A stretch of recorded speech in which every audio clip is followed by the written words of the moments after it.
سؤال حق المسؤولين اللي في الجزائر، وأتمنى هذا الفيديو يوصل حق المسؤولين اللي موجودين في الجزائر. أتمنى أنكم تاخذون هذه الخطوات يعني وتتطورون شوي نفسكم نفس أي دولة عادية.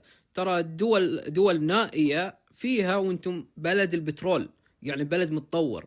دول نائية وفيها هذا النظام. شنو هذا النظام؟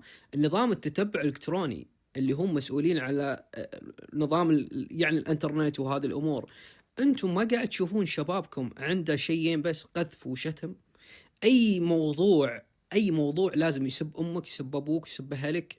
ما في، ما عنده نظام يعني يناقش. ممكن أنا نزلت فيديو، ممكن غلطان فيه، ممكن أنا على صح، ممكن أنا صح، ممكن أنا غلط. ليش تشتمني؟ تعال يا أخي حاورني.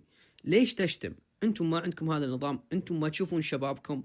هذه الشباب اللي موجودين حاليا في السوشيال ميديا، مع احترامي حق الناس المحترمين، طيحوا سمعة الجزائر. عندهم نظام بس سب وشتم. يا اخي التونسي يرحب ويقول لك تعال، ولازم يوم زرت المغرب لازم انك تزور تونس وتشوف تونس. الليبي نفس الشيء، السوداني نفس الشيء، الموريتاني نفس الشيء.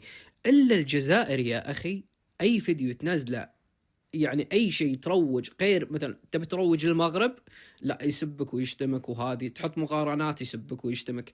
فماني عارف، انتم عندكم نظام التتبع الالكتروني وتشوفون شبابكم.